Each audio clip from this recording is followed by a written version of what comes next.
chapter, some key points in the book, and then you learn it on your own, because it's a book you need to learn on your own or with a chavruta preferred, but it's a book that you have to learn your whole life.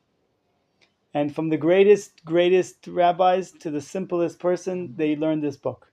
So even my rabbi, who's the biggest rabbi, and I know, Rabbi Shlomo Aviner, every morning he wakes up and he learns Messilat Yesharim, because it's the fundamentals, and we'll tell a little bit about the author in a minute, the Rav Moshe Chaim Lutzato.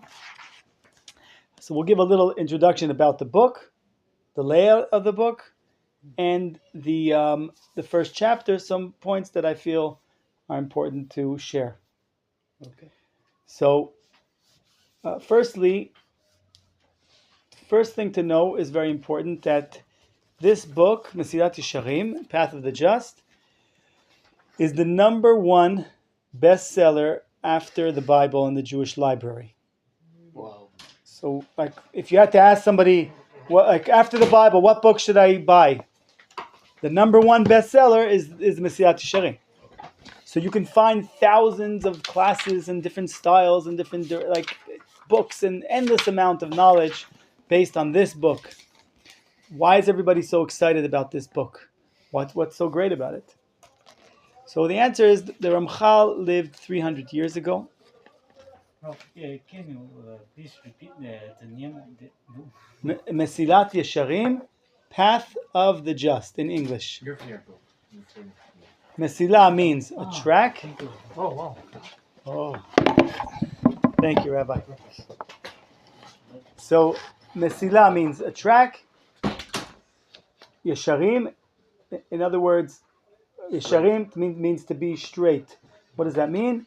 It says in Shlomo Melech, King Solomon said, Elohim asa et adam yashar, God created man straight. In other words, with a direct focus to God, wanting goodness, all these wonderful things. Vehema bikshu cheshbonot. But we messed up since the sin of Adam and Eve. We are not exactly straight the way we should be. And it takes a lot of work, it takes a lot of effort, a lot of very normal things, a lot of very things that should be natural don't come natural, and you need to put in effort, and you need to learn how to do it. So that's why we learned this book. So what is this book about? Let's just a little understanding. The Ramchal was one of the great, he lived 300 years ago in Italy, and he, at a very, very young age, he passed away at the age of 38. So at a very, very young age, he wrote 80 books of the Kabbalah, like very deep. He was like a giant of like, in other words, God, in every generation, he plants these souls that are, it's like a meteor that comes into this world, this very powerful soul, and gives us food for our spiritual world for many generations. So, for example, we have like the Rambam, like we have the Arizal, the Rabbi Shimon Bar Yochai. There's these souls that come in, and the Rav Kook, and the Baal Tanya, and the Baal Shem Tov, and there's many, and the Gaon of Vilna. These are great geniuses, and great not just geniuses, but like we're learning a story today that this man comes to the rabbi and says, I want you, can you give me, in the olden days, if you wanted to become a rabbi, there was no test. You just went into, when someone wanted you to be a rabbi of a community, all you did is you went into the big rabbi, you walked in, you said, Rabbi, I want to be a rabbi. And he says, okay, no problem. He writes you a letter, you're a rabbi. And that's it. There was no, exams, if you learned Torah your whole life, when you're ready to be, to practice as a official rabbi, you went into the rabbi, he said that you can do it. So this man comes to the rabbi and says, I want to be a rabbi in this community. And then the rabbi says, that's wonderful, it's great. It reminds me of our Torah. He starts going off. And he says, they're going on. And the rabbi's avoiding the question. I want you to give me a letter just saying I can be a rabbi. So he says, can you give me, he says straight out, can you give me a letter to be a rabbi? So he says, do you think the Shulchan Aruch needs a letter from me? Does the Shulchan Aruch need a letter from me for you to learn from it? He says, what are you talking about? The Shulchan Aruch is a book. It's not a person. He says, I'm sorry, you are a book and you're not a person. You have tons of knowledge, but it's all here. Your actions, your character is not you're not a person. You have to become a good person. You have to live what you teach. That's why there's a saying that's very important. I don't know if you have the opportunity to go to your rabbis for Shabbat, to be with your rabbi in not just a teaching setting, because when someone's teaching something intellectually, they could say very nice things, but how do they live? How do they treat their wife? How do they treat their kids? How do they talk to people? How are they in the world? And that's why it says, Gadol shimusha melimuda. Greater is the experience you have with your rabbi in the world than the learning that you learn from the book. Because you see, how does the rabbi live what he teaches? And it says in the Gemara, and then Daf Yomi was just talking about this, Kara v'shana, a person that learned many books and knows it by heart. Velo shimesh talmidei chachamim, but he did not have a rabbi that he learns from, that he is his student. Harei ze am haaretz. That's called am haaretz, a person that is not a rabbi that you want to learn from. Because the Torah, and that's why you have to be very careful. You go on YouTube, you click in, whatever, and you're learning from somebody. He's very inspiring. It's great, but who's his rabbi?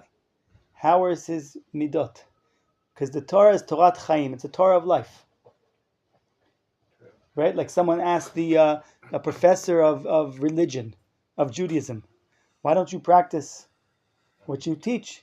And he said, do you expect a professor of mathematics to be a triangle?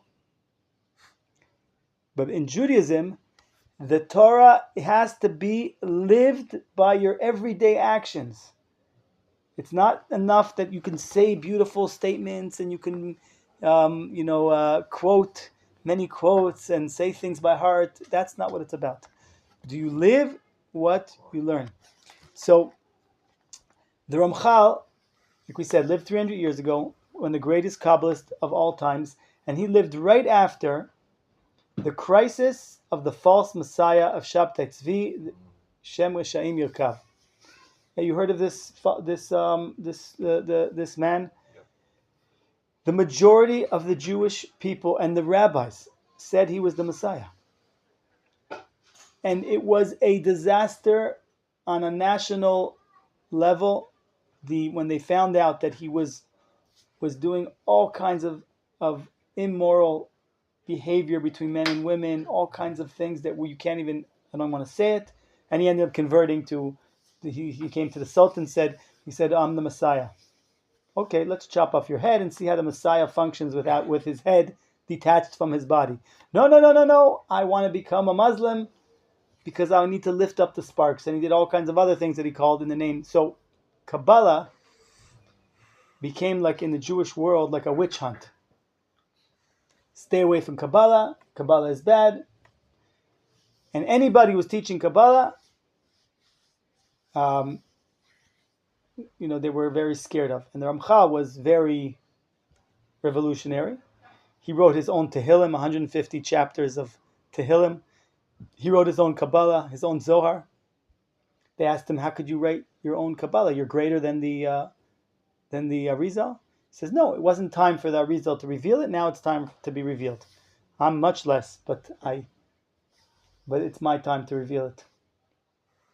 Anyway, if you want to look online, there's a beautiful list of all of the contract you had to sign if you wanted to be in the yeshiva of the Ramchal. There was a list of contract.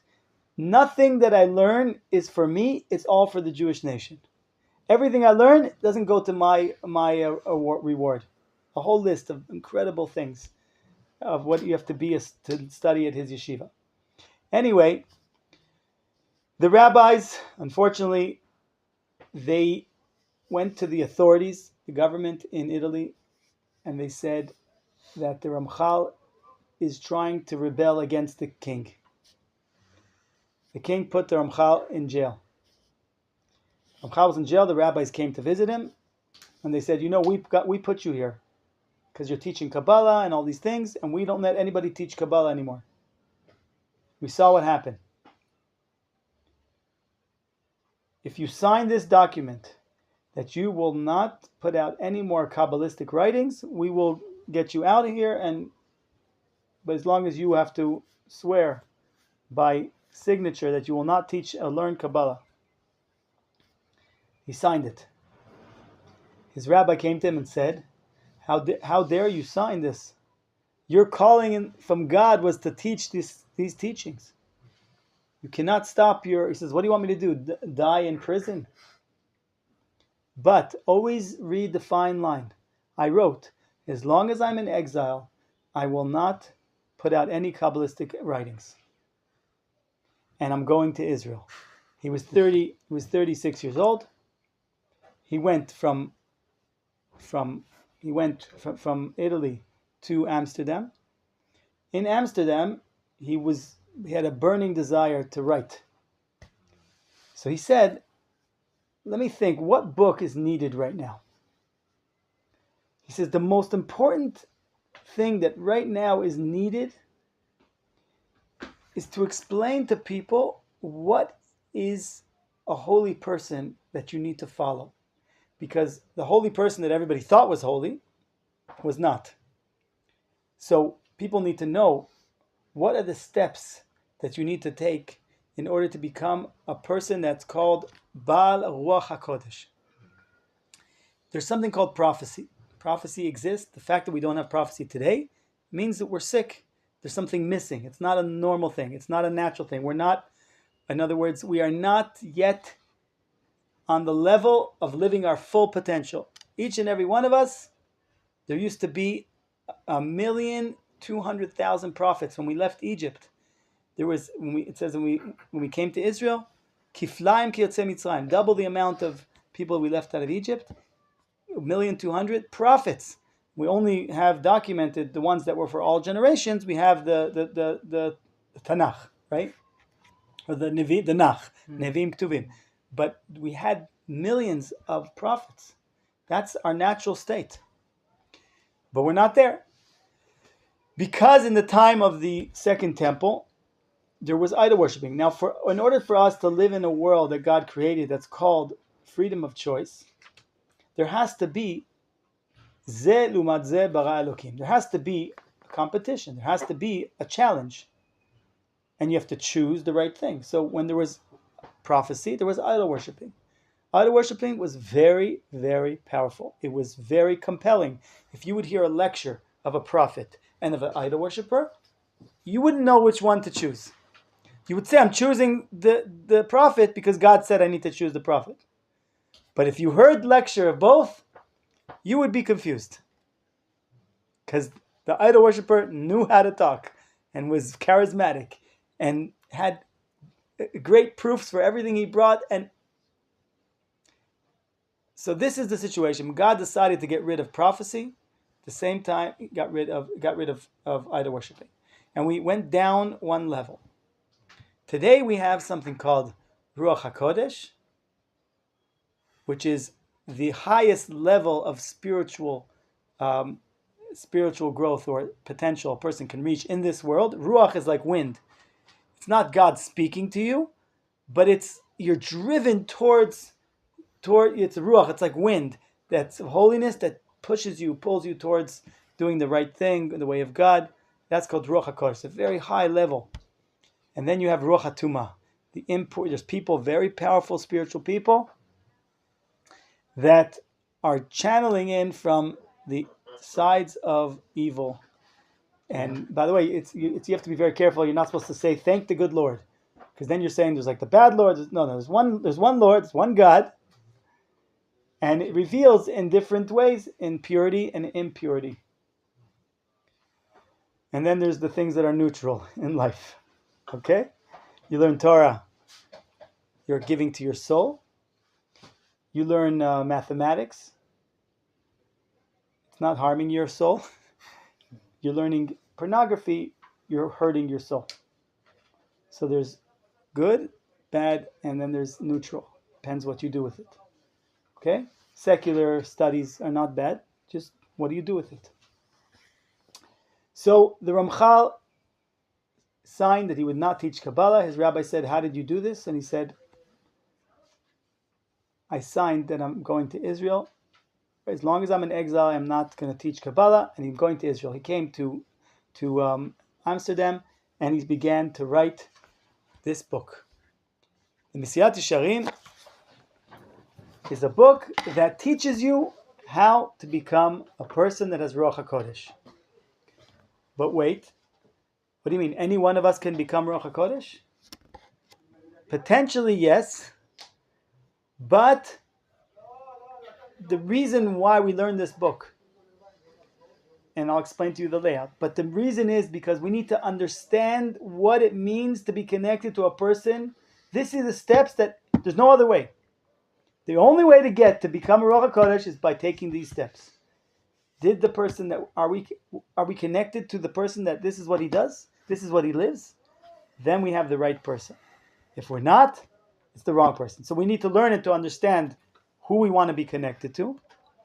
And now, and then we'll explain why there's not only for us who to be connected to, but also the work that we have to do. There's a lot of things here. The first 12 chapters are for us, simple people. And now I will explain. So the first thing, we'll read the introduction. The first words are the first introduction is, he says like this. Now, it's very important to know, my rabbi says, there's two types of introductions. There's an introduction that you don't need to learn. You can skip the introduction. For example, a rabbi said, my house almost burned down. I said, God, if you save my house, I will write a book. Okay, I don't need to learn that. That's nice if I learned it, okay, but I don't need to, I can skip that introduction. The introduction of this book, of the Ramchal, is like the way we say this whole world is introduction for the next world. So the introduction, my rabbi that I studied from, his name is Rav Yeshua Zuckerman, Zecher Tzadik V'chai, he passed away a few years ago. He would teach each chapter maybe 10 hours, 15 hours. Wow. Each Chapter. And it's deep, and it's very, like, in other words, this is not just like, okay, let's learn a chapter, a class, and next go, move on. No. We said it's not a book of knowledge, it's a workbook. And the Rav Kook said, on every line in this book, you can write a whole book. That's the Rav Kook said. On every line in this book, you can write a whole book. Because it's the conclusion, it's the summary of all the books of Kabbalah, all the books of self, what we call Musar. It's the conclusion and the summary in a very, very, very, essence, in a very dense, potent way. So we're learning something very deep. So I want to read the first few lines and then we'll explain some more. Amar Mechaber.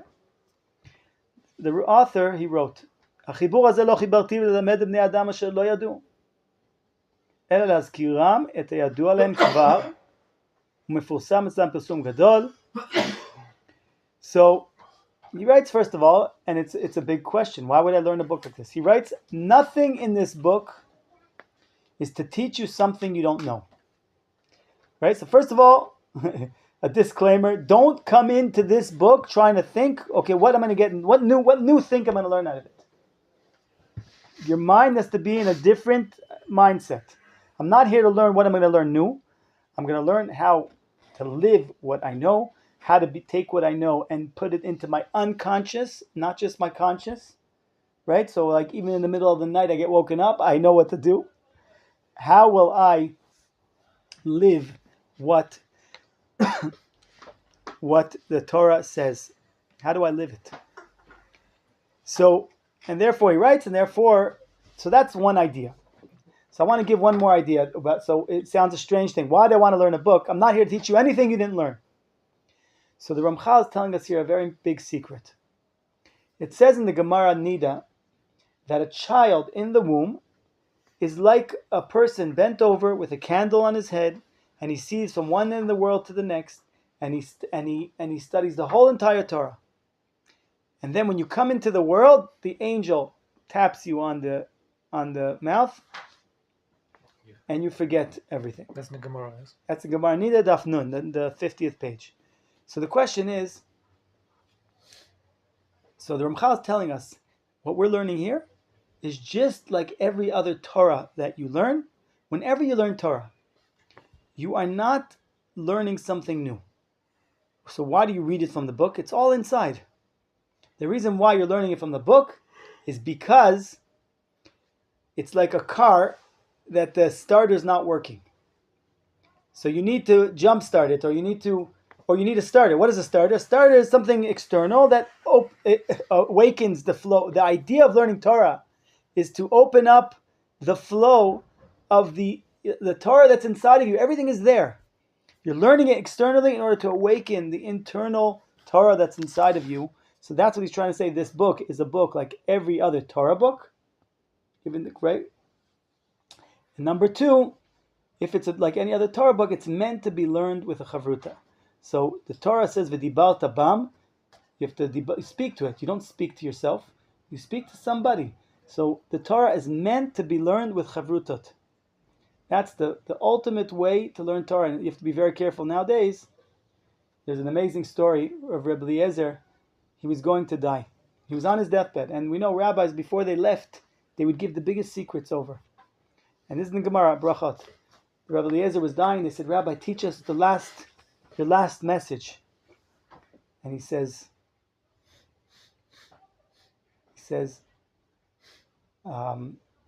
Min'u bnechem min ha'igayon.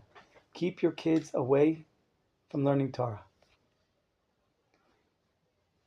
Rashi, Al telamdum mikra yoter midai. Don't let your kids read Torah too much.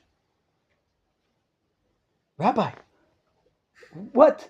And he's going, and you don't know, is he going to go now, or is he that's it? Rabbi, please don't go yet.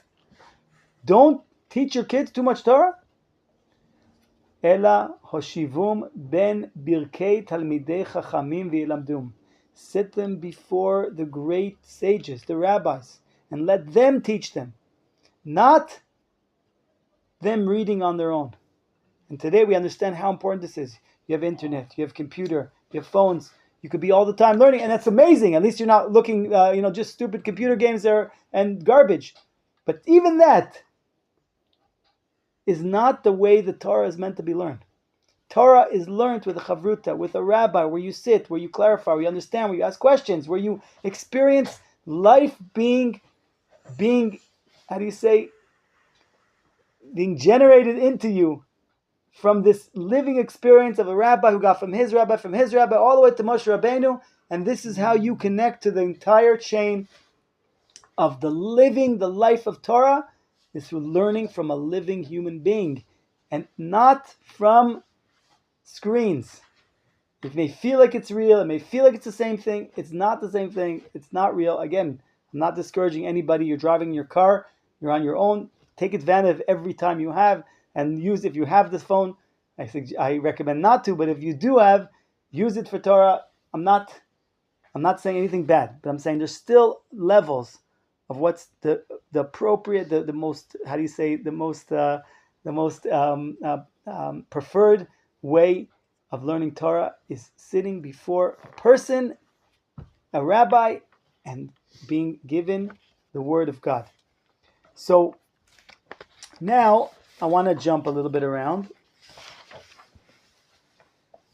The Ramchal says, Re'eh. Re'eh, this is, here I can show you where, Re'eh, third page in our book. So it says, Re'eh ki en dvar chasidut, ve'ira. The Ramchal is telling us. What page is it? Page 3. ראה כי אין דברי החסידות וענייני יראה ואהבה וטהרת הלב דברים מוטבעים באדם. So one thing you have to know, it's not natural for you. It doesn't come natural. Loving God, fearing God, or admiring God, purity of the heart. There are so many things that do not come natural. It's not automatic. It's not instinct. You have to use much effort. So why? So he says, it's not like there are some things that are instinctual. There are some things that are natural, that come easy and come naturally. Like what? Keshena, ve'ayekitza, ve'hara'a, ve'hasova. Nobody has to teach you how to go to sleep. Nobody has to teach you how to wake up. Nobody has to teach you that you're hungry. Nobody has to teach you that you're full. Nobody has to teach you all these other things. Ela vadai she'tzrichim emtsaim. You need to use techniques. V'tachbulot liknot otam. You have to understand that you need to get what they call in psychology a toolbox of techniques and tricks. Like when you're in battle, tachbulot taseh milchama, it says with how do you say, different techniques, very smart techniques, tricks. You should fight war. You have to understand that we're in a serious battle here, and you need tricks. You think, and those tools that you want, those tools that we have to offer, lo yivatzru gam ken mafsidin. There's many obstacles that are trying to stop you from getting those tools. But don't worry. Lo yachseru drachim lachik mafsidehem. But don't worry, we'll teach you all the ways to get rid of those things that are trying to pull the tools away. It's like as if, I hate to say it, but it's like a computer game. Right? You're fighting a battle. You can't fight without tools. And there's all these all these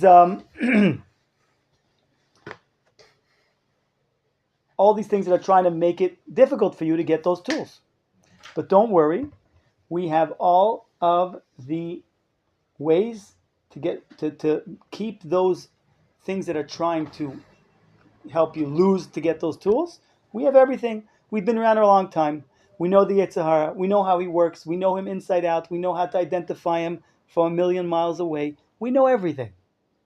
So as long as you're learning, you will find the answers. Right? אם כן, איך לא יצטרך להוציא זמן על עיון הזה, לדעת ולדברים, לבנוקתם, כימם. You don't think that this is something that you should put time into it? You don't think that this is something that is worthwhile to invest in? Says the Ramchal here. Don't you think what I'm telling you here is a serious thing?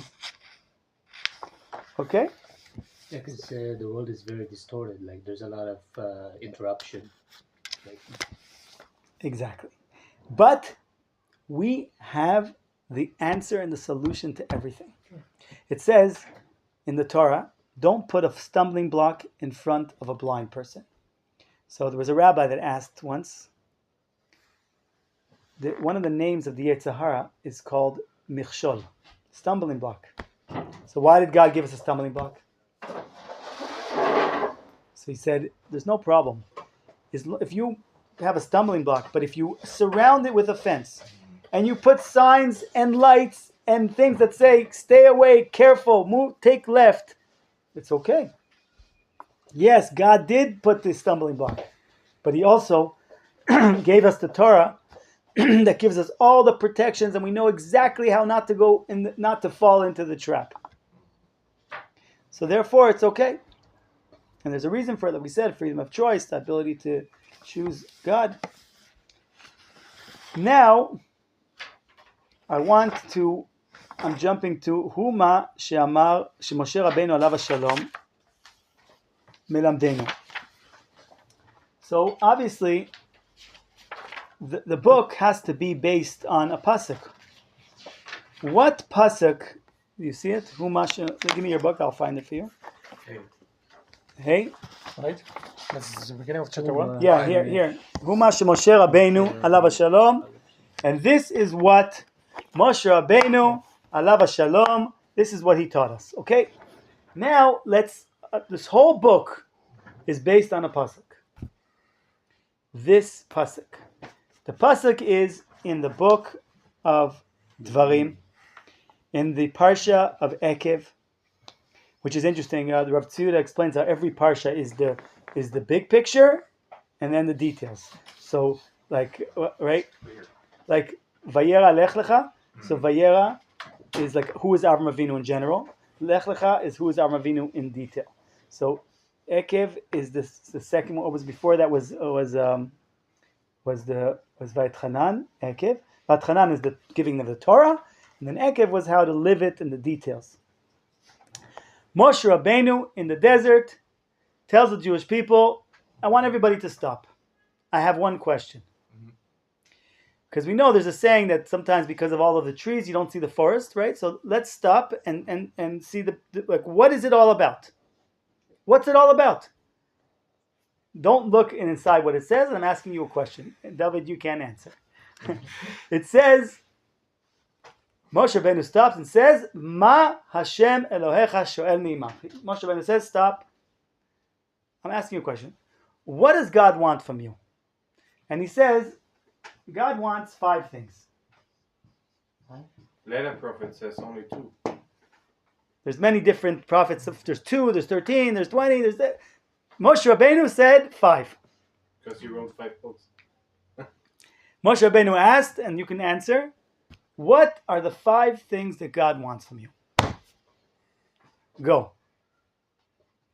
He said it to be a tzaddik, no?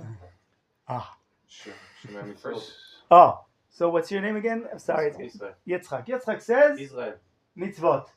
Israel. His name is Israel. Israel? Oh, how did I get Yitzchak? Israel, the father of Israel. So, you're right. Mitzvot is number 5. And, okay, we'll explain it like this, but anyway. So now, what else? So that's one thing. You're right. Perfect. Yirat Hashem. Oh, that's the first thing. Yira is number 1. It's a difference to Yirat Chet. That's what he said. He's talking about Yirat Chet. You're right. It's a different. There's different names and the level. Yirat Chet's like the highest. Okay. Yirat Chetot, Yirat Romemut. There's different ones. There's Yirat Chet, Yirat Romemut. Right. There's different ones, but Yira means admiration. Keep going. What else? Love for Hashem. What? Love for Hashem. Love is number 3. Why is love number 3? We'll explain in a minute. And by the way, this is the order of how things go. In other words, you have to start with this, and then there's 2 more. Is be holy is included as well? Being holy? Be holy? Yeah. What does that mean, be holy? Yeah, Hashem said that you have to be holy because I'm holy. Kedoshim tiyu kedosh ani. I don't know. That's not on the list here. I mean, maybe it is, but that's the mitzvot, right? Asher kidishanu b'mitzvotav. The mitzvot make us holy, but that's not. There's 2 more steps that you need to take.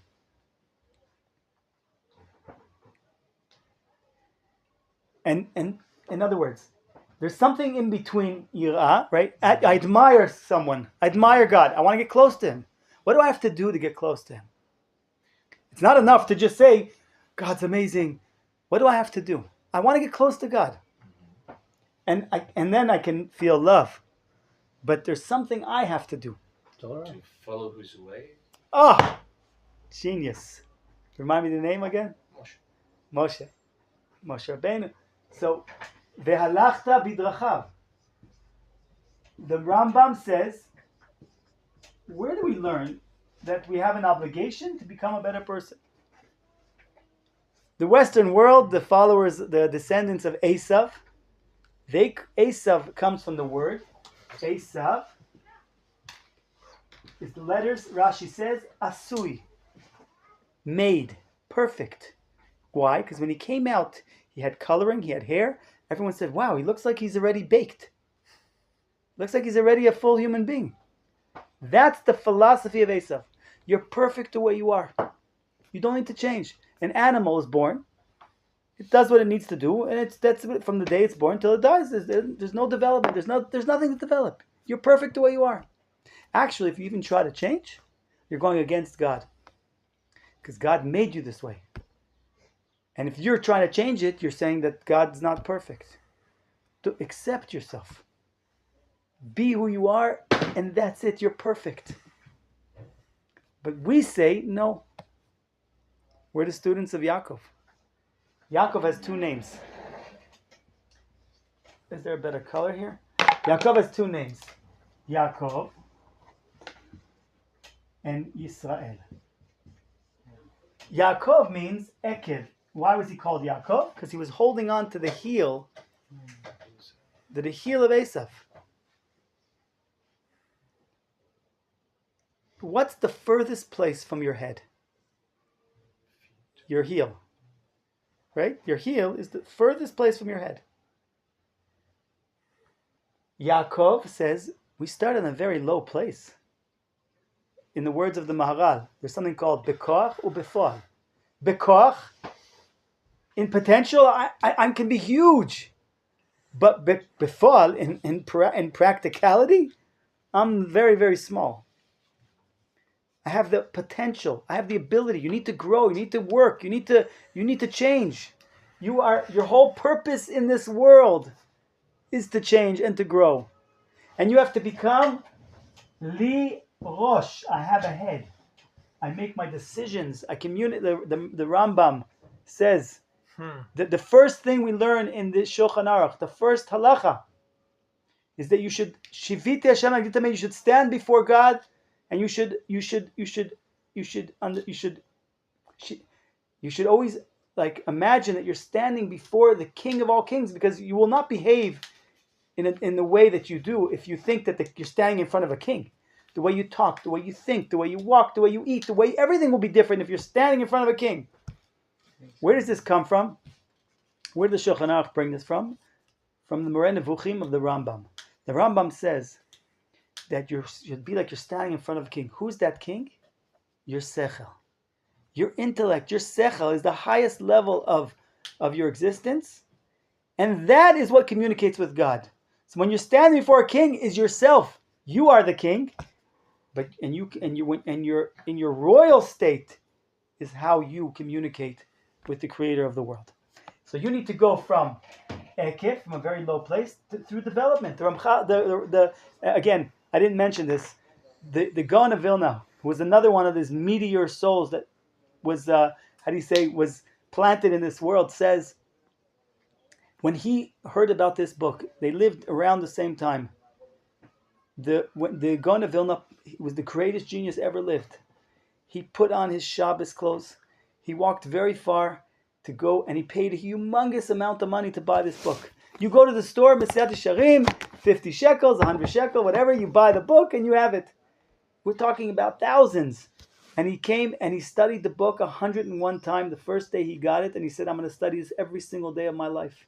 And he said, if the Ramchal was alive during this time, I would walk by foot to sit before his feet and learn. Could you imagine what we're talking about? The Gaon of Vilna, I could say, oh, that guy's a great doctor. Only another doctor could tell you, who's a greater doctor. Right? What do you know? For the Gaon of Vilna to say this, that he would sit at the feet of the Gaon of Vilna, we can't even begin to understand the greatness of this person. Anyway, he came to Israel, and then he ended up past the Ramchal. He passed away. He started the community in Akko, and he's buried in Tveria. Now, he only was here for 2 years. But it's amazing if you get a chance to go to Akko and see his synagogue.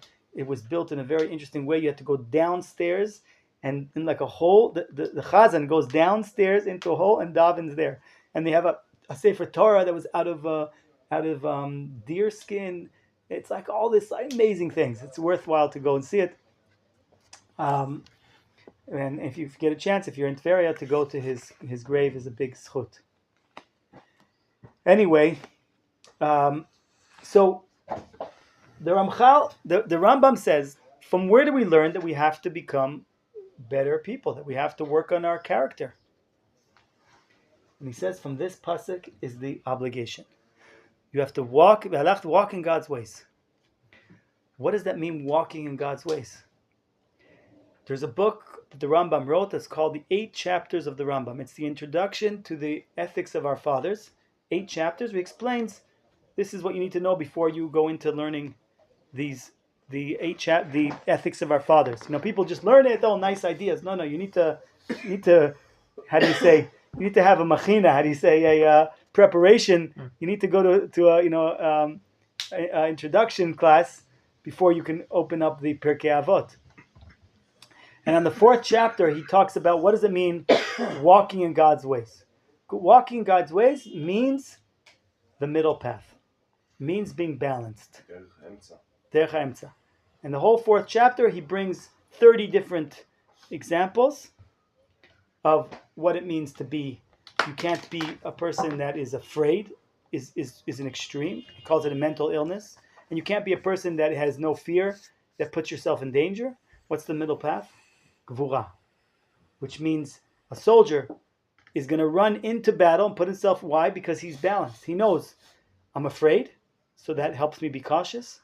And I'm not going to put myself in danger. But now is the time to do it. I have gvura. I use courage. It's not a compromise between the two. It's a fusion. It's knowing when to use what. You can't be a kamtzan, doesn't give any money. You have to be a pazran, you throw all your money away. What's the middle path? Nadvan. You know when to give, how much to give. Anger is one extreme. The other extreme is you don't feel anything. You're apathetic. You have no feelings. Right? What is anger? I want it to happen now. What's the other extreme? I don't want anything to happen ever. What's the middle path? Patience. I want it to happen. I'm going to persist. I'm going to work towards it. Anyway, the Rambam brings the whole list of 30 things. Very important to learn if you get a chance. But that's where we learn. In other words, you see God, you understand, I'm sitting here playing with computer games, marbles or whatever, and God is the king of the world. His only concern is to give to everybody all the time and take care of everybody. And why am I so selfish? And where am I? I want to be partners with God. Okay. Then start to develop yourself. Start to work on your character. Start to work on your midot. We call, right? Midot is like clothing. It has to fit you. It can't be too big. Can't be too short. It has to be fit. It has to be for who you are. You have to be balanced. It makes no difference. My father was an angry person. My mother was. Who cares? So you have more work to do. It's like a blood test. You go to a blood test. Iron is too high. Cholesterol is too high. Who cares what your starting point is? You have to get to become balanced. It's harder for you. Great. We'll tell you a bigger yeshikoch. This is what you need to do. Don't give excuses for anything. Just say, how do I become balanced? Everybody should know. There was a rabbi that said during Corona, someone came to the rabbi, Rabbi, what do I have to fix? Why is this happening? You have to fix the fact that you don't know what you have to fix. Every person should know. I have a problem with sadness. I have a problem with confrontation. I have a problem with anger. I have a problem with too much whatever it is. And you need to be working on that your whole life. That's why you're in this world. It's the only reason why you're in this world. To develop those places that are your challenges. And not to try to ignore it the way most people do and distract himself the way most people do. 99.9% of people don't change. They're born a certain way, they die the same way. It's scary. 1% change. Why? Because they make a decision that they want to do cheshbon nefesh. They want to change. And it's a priority to them. And they put effort. It doesn't come easy. One of the first books of what we call Musar, personal development, is called Chovat HaLevavot, Duties of the Heart. And he writes there in the beginning, if you're not willing to take the bitter pill of Tikkun Midot, close the book. If you're not willing to take the medication, it doesn't mean it has to be bitter. But if it is bitter, you'll still take it. If you don't have that mindset, and I'm here to work, I'm here to understand that it takes effort. If you think it's all amusement park, it's all easy, it's all fun, I want fast food, I want to be spoon-fed, no problem. Go home, go somewhere else. you're not gonna grow. You're not gonna move. You're not gonna develop. You're just gonna stay in the same spot. The way the Einstein said, the definition of insanity is you do the same act and you expect a different outcome. That's what most people do. They keep same thing. They just keep doing it. It's not going to change, just because you imagine that it is. You have to take action, and this book gives us the tools how to take action. So now we have 5 minutes left. As we know, we have the Torah. Oh, sorry. What else is here? We have one more. Perfection of the heart. What does that mean? B'chol levavcha. Intention. B'chol levavcha. How do I do it with my heart? How do I have the right intentions? Right? And how do I I'm doing it with my full intention. Kavanah. Right? I don't know, one person's eating meat because God said that this is a mitzvah, and the other person's eating meat because he likes meat. Right? One person's putting on tefillin because he wants to get a picture for Instagram. Another person's putting tefillin because God said put on tefillin. Right? It's all internal. The intentions, the world of kavanah. What's my intention? Why am I doing this? So these are the 5 steps. This book only deals with 4 parts of this that we discussed. This book will teach us how to have admiration of God, how to walk in God's ways and develop our character, how to love God, how to do it with all our heart and all our soul, and to be present and to have the right intention. The mitzvot are not in this book. You want to learn how to do mitzvot, you have to buy another book that's called Kitzur Shulchan Aruch. In other words, my rabbi, Rav Shlomo Aviner, he answers maybe 600 questions a day. People write him SMS questions and he answers. He said 99% of the questions he's asked, the answer is in the Kitzur Shulchan Aruch. 95% of the questions that are asked that have to do with halacha. And 95% of the questions that are asked on who is God, what's God, how do I grow, how do I do the questions on faith of emunah, 95% of the answers are in this book, Messilat Yesharim. So this is why it's the fundamentals.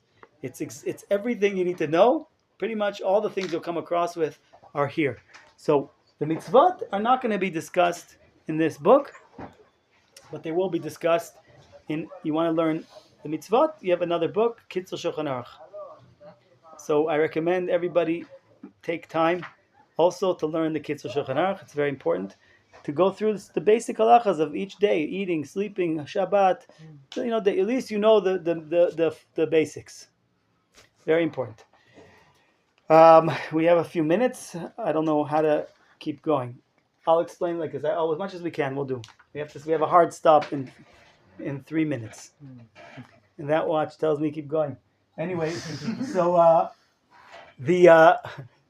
the Torah is like the world. Did anybody ever see Google Earth? It's an amazing thing. Yeah. You go on Google Earth, you see the world, and then you go in deeper. You get to Israel.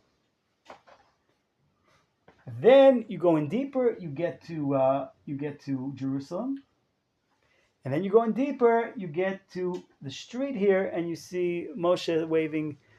How are you? At the on the street. The same example works with the Torah. When you look at the Torah and you read a pasuk, you're looking at Google Earth. When Moshe Rabbeinu says, "What does God want from you?" To yirah, ve'alachta b'derchav, le'ahava oto, b'chol levavcha, lishmo mitzvotav, that is looking at the world. Then you need a Mishnah. The Mishnah is taking this pasuk and zooming in to Israel. It's zooming in to understand it more in depth. Once you have the Mishnah, you zoom in even more. You have the Gemara that explains the Mishnah. That's zooming into the city. But then you zoom in even more, you get to what's called the street, halacha. It says in the morning we say, Atiki halachot ela halichot. Don't say halacha, but the word halacha means to walk. Halacha tells you, step, do this, do that. Tie your shoe like this, tie your shoe like that. Walk here, put on your shirt, do, I don't know, whatever it says. It's practical details, how to step, how to take the next step. So the same model that we have here, we have for the Messilat Yesharim. We have the pasuk that we taught about Moshe Rabbeinu, the 5 things. And like I mentioned before, the Chavat Avavot is based on also this pasuk. So this is the pasuk of Musar, of Tikkun Midot. Same thing. That says 5 chapters based on these five parts of this pasuk. And then, so now we have to learn. Maybe next time we'll learn. So we said the Ramchal brings the pasuk. Here's the pasuk. Then the Ramchal will bring the Braita, the Mishnah, that explains this pasuk. We won't go into it now because we don't have time. And then he brings a Gemara that explains the Braita. And then the Messilat Yesharim is the halachas, the practical sense. How do you use it in the world? So we didn't do. I would like to have done the whole introduction, but we had to do an introduction to the introduction, so we couldn't finish the whole chapter. I apologize, but next week we will finish the introduction, which should take only another 5-10 minutes. Knowing me, 15 minutes, and then we'll jump into the first chapter. The first chapter we won't be able to do also in one class. It's deep. The first chapter is also very, very how do you say, very deep. So we will need to take a few more classes. But again, we go at a good pace. That hopefully you feel that you're moving forward and not just learning one line, which would also be great. But my idea is to have you understand the book, the layout of the book, have the desire to want to learn it for your whole life, and to always be, learning it and growing in your midot. All of us together, we should have the zchut to be part of it. Thank you.